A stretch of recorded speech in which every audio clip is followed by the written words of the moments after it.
as coisas deste mundo. Todos aqueles que confessam Jesus com a boca, todos aqueles que confessam o Senhor como Salvador, como Deus, não devem se distrair com as coisas deste mundo, mas devem ser transformados pela graça do Senhor Jesus. Nós devemos transformar o mundo. Não devemos ser influenciados pelo mundo, mas transformarmos o mundo pela graça de Cristo, pelo seu santo Evangelho. No versículo 5, Paulo fala que se alguém também milita, não é coroado se não militar de maneira legítima ou legitimamente. Paulo fala para nós, né, Deus obviamente falando, porque a Bíblia é a palavra de Deus aqui, que nós devemos ver a nossa fé de maneira legítima. Não é simplesmente eu dizer, não, eu sou cristão, não, eu fujo da aparência do mal, eu não faço coisas erradas se eu não faço coisas boas. Entendemos aqui, irmãos, que a salvação não é por obras, mas puramente por fé e por graça. Se temos uma certeza nas nossas vidas, é que Jesus Cristo, o nosso Deus, o nosso Salvador, Ele teve misericórdia de nós, misericórdia de ter nos salvado na cruz, de ter crucificado pelos nossos pecados e de ter ressuscitado dos mortos. Se tem uma coisa que devemos ter total certeza, é que Jesus foi misericordioso conosco. E a maior gratidão que podemos ter pela morte do nosso Senhor, pela ressurreição do nosso Senhor, é justamente nós fazermos boas obras, nós praticarmos boas obras, nós mostrarmos que a nossa fé é verdadeira, que a nossa fé não é uma fé de mentira, não é só algo pessoal, transformar as pessoas ao nosso redor, transformar o nosso ambiente com a graça do Senhor Jesus. No versículo 6, o apóstolo Paulo vai dizer que o lavrador, o agricultor que trabalha, deve ser o primeiro a gozar dos frutos. O que significa ele ser o primeiro a gozar dos frutos, né? Gozar aqui, obviamente, significa se alegrar com os frutos, né? Ter alegria com os frutos que ele tem. Paulo aqui fala para Timóteo para ele perseverar na fé. No livro de Apocalipse, se não me engano, no capítulo 3, podem corrigir se eu estiver errado, mas Jesus, né? Em uma das cartas para uma das igrejas, fala para aquela igreja justamente perseverar na fé, para ser coroado no dia final, no juízo final. E justamente isso que Paulo também fala aqui no versículo 6. Para nós perseverarmos, nós não devemos largar a nossa fé, nós não devemos sair da igreja, nós não devemos, seja por qualquer motivo, porque isso é algo terrível. Quer dizer, Jesus morreu pelos nossos pecados e você crê nisso, por que nós sairemos da igreja, que é justamente o corpo dele, a noiva dele, e que nós rejeitaremos a noiva dele? Não devemos rejeitar a noiva dele, devemos continuar na igreja, independente de se termos contendas com irmãos, independente se temos brigas com irmãos, não devemos deixar a igreja, não devemos nos congregar, conforme Hebreus 10, 25 fala, não devemos deixar de sermos igreja, continuemos sendo igreja, continuemos adorando o Senhor, continuemos dando graças, glórias, louvores e adoração ao Deus. Glória a Deus. Aleluia. Aleluia. Quero que os irmãos me prestem atenção agora no versículo 8. Lembra-te de que Jesus Cristo, que é da descendência de Davi, ressuscitou dentre os mortos, segundo o meu evangelho. Agora vamos para o versículo 11. Palavra fiel é esta: e se morrermos com Ele, também com Ele viveremos. Irmãos, outra única certeza nas nossas vidas, de que Jesus Cristo nos salvou e de que, independente da situação que estivermos, Jesus Cristo está conosco e não devemos temer absolutamente nada, nem a morte, porque mesmo que se morrermos, nós estaremos com Jesus e no dia final nós ressuscitaremos e estaremos com Cristo eternamente e seremos gloriados por um Rei justo, santo, perfeito e um Rei que sabe de todas as nossas necessidades e de tudo que nós precisamos. Deus perfeito que nós adoraremos todos os dias da nossa vida, que nós teremos alegria e completamento. E finalmente poderemos conhecer o plano de Deus para as nossas vidas. O que Deus predestinou para todos nós desde a fundação do mundo. Aleluia! Algo interessante também é que no versículo 13, Paulo fala que se formos infiéis, ele permanece fiel. Pois não pode negar-se a si mesmo. Deus ser fiel é da natureza dele. ele não pode negar a sua natureza, porque ele é perfeito, ele é sem pecado. Então, mesmo que formos infiéis, mesmo que formos rebeldes, Jesus Cristo ainda nos buscará, Jesus Cristo ainda estará conosco, Jesus Cristo ainda vai querer ser o nosso Deus e o nosso Salvador.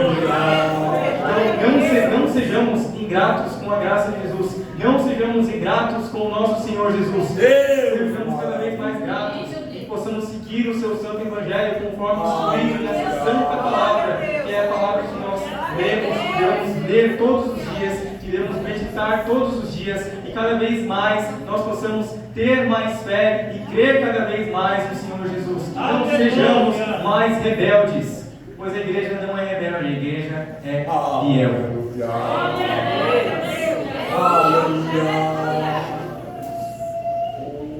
Agora chegando no versículo 22, né, que agora é o principal. Foge também das paixões da mocidade. Segue a justiça, a fé, a caridade e a paz com os que, com o coração puro, invocam o Senhor. Já começa aqui para você praticar isso, você tem que ir para a igreja, né? Não tem como você praticar isso sem você ir para a igreja. Justamente falando que você tem que ter comunhão com aqueles que, com o coração puro, invocam o Senhor. Então, tem várias nuances, tem várias coisas. São pessoas que é uma igreja, são pessoas que com coração puro, ou seja, não tem como você invocar o Senhor sem você ter um coração puro. É impossível. Todos que invocam o Senhor verdadeiramente. Se o Senhor Jesus está aqui conosco, e a presença dele está aqui conosco, é porque existem pessoas de coração puro, pessoas que têm coração purificado, o sangue do Senhor Jesus que foi derramado na cruz. Não existe absolutamente ninguém que invoca o Senhor Jesus que não tem um coração purificado, que não tem um coração que se desapegou das coisas do mundo, que não ama o mundo, um coração que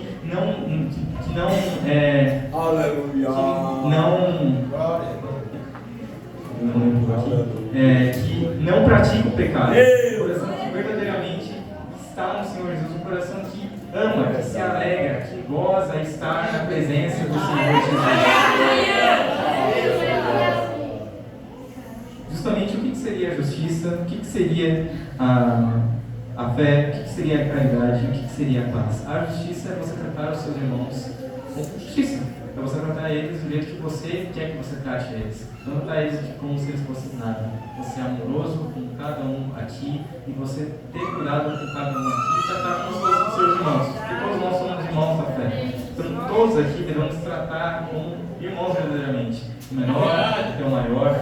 E é assim justamente que praticaremos a justiça. A fé. A fé é seguir os preceitos do Senhor Jesus que está na sua palavra, né? Todos os livros da Bíblia, seguir, meditar constantemente e estudar constantemente e não cessar. Eu sei que não vai ser todos os dias que a gente vai ter vontade, né? Eu mesmo, às vezes, não tenho vontade todos os dias, então tudo bem. Mas a questão é continuar perseverando, como eu falei aqui. Deus falou. E continuamos perseverando na sua palavra, na sua presença, porque a salvação é aqui que encontramos. Aleluia! Glória a Deus! Perseveramos na sua santa palavra e é assim que seguiremos a fé. Aleluia!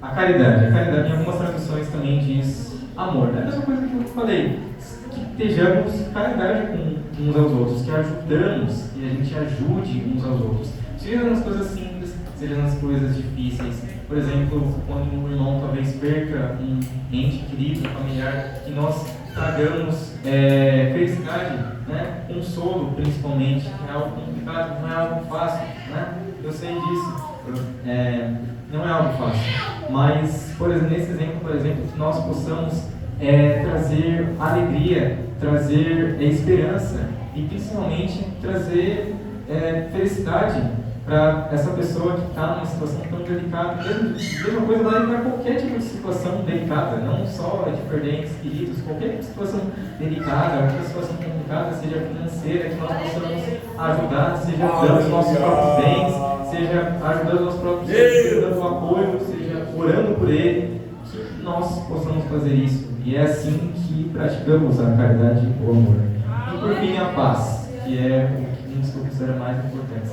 Que estejamos paz com todos aqui, independente das nossas diferenças, independente de quem somos, sejamos paz com todos. Eu sei que às vezes a gente acaba brigando com alguma pessoa, mas como já vimos aqui, que nós não entremos em palavras profanas, que nós não entremos em brigas desnecessárias, brigas por coisas inúteis. Eu sei que acaba sendo difícil, eu mesmo não vou conseguir seguir isso sempre. Às vezes eu acabo brigando, às vezes eu sendo muito criterioso, às vezes, mas a questão é que nós devemos verdadeiramente seguir a paz, verdadeiramente somos pessoas mansas, somos pessoas aptas para ensinar, pessoas aptas para poderem verdadeiramente instruir os outros na fé no Evangelho. Sabe o mais importante de tudo isso? Essa questão não é só tratar os nossos irmãos da igreja. Às vezes é até mais fácil tratar os nossos irmãos da igreja assim. Às vezes é mais difícil, às vezes é mais fácil. Depende. Agora, o difícil mesmo é tratar as pessoas do mundo desse exato mesmo jeito. Todas essas coisas que eu acabei de falar, nós fazemos essas coisas exatamente com elas. É muito complicado porque as pessoas têm outros preceitos, outras culturas, têm opiniões completamente diferentes. Então é muito difícil eu amar o próximo, como amo a mim mesmo, quando esse próximo me odeia. Jesus fala que eu tenho que né? E amar ele verdadeiramente, mesmo que ele me odeie, orar para que ele se converta ao Evangelho. É muito difícil seguir a paz com pessoas que têm opiniões tão diferentes das minhas e pessoas que talvez até odeiem as opiniões que eu tenho e talvez até odeiem a fé que eu creio e o Deus que eu sirvo. É muito difícil também seguir a caridade, principalmente, às vezes. Às vezes a gente acaba guardando rancor, guardando o ódio dessas pessoas por elas terem opiniões diferentes, crenças diferentes, e às vezes a gente acaba querendo não fazer caridade, às vezes a gente acaba querendo deixar a pessoa no estado que ela está. Mas se alguém aqui, eu não sei alguém aqui, mas espero que Deus está falando aqui, para alguém aqui com certeza, se existe alguém que não é da fé, que precisa da sua ajuda, que você ajude ele. Do mesmo jeito que você ajudaria o irmão que é da nossa fé, do mesmo jeito que você ajudaria alguém que crê no nosso Deus e serve o nosso Deus. Não existe em ajudar essa pessoa, não existe em amar essa pessoa, não existe, porque essa pessoa é feita na imagem e semelhança de Deus, e mesmo que não são todos são filhos de Deus, porque são filhos de Deus, aqueles que creem em Jesus Cristo, não existe em amar aqueles que não compartilham da nossa fé. Por fim, aqui finalizando, nos últimos versículos, no versículo 24: E ao servo do Senhor não convém compreender, mas sim ser manso para com todos, apto para ensinar, sofredor, instruído com mansidão os que resistem, a ver se porventura Deus lhes dará arrependimento para conhecerem a verdade e tornarem a despertar, desprendendo-se dos laços do diabo e que a vontade dele estão presos. O interessante é que todos aqueles que não compartilham nossa fé, todos aqueles que não são cristãos verdadeiros, eles estão presos pelos laços de Satanás, presos pelos laços do diabo, presos pelos laços do pecado. E existe somente um, eu conheço somente um, e esse é o único que existe, e o único eficaz. Eu só conheço um que consegue desprender os laços do pecado, os laços de Satanás. Eu conheço somente um, que morreu pelos pecados de todos, sem nenhuma exceção. Eu só conheço um, que é o terceiro dia, quando não havia mais esperança, quando não tinha mais nada, ninguém mais esperava nada, e um túmulo vazio, e um Salvador ressuscitado, um Salvador que tinha glória, um Salvador que resgataria o povo de um mundo tão terrível, de um mundo cheio de pecado. Esse é o nosso Deus, esse é o nosso Salvador. E é uma grande alegria, principalmente, como é hoje o dia da Páscoa, o dia que lembramos que Jesus Cristo ressuscitou os mortos, o dia que lembramos o porquê somos cristãos. Afinal, esse é o tema central da nossa fé. É justamente aqui que nós lembramos por que estamos aqui.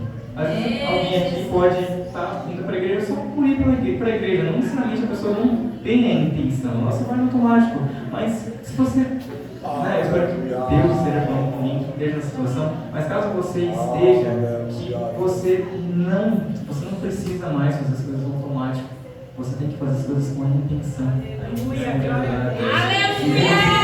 Hoje não é só, não se lembre só do sacrifício de Jesus.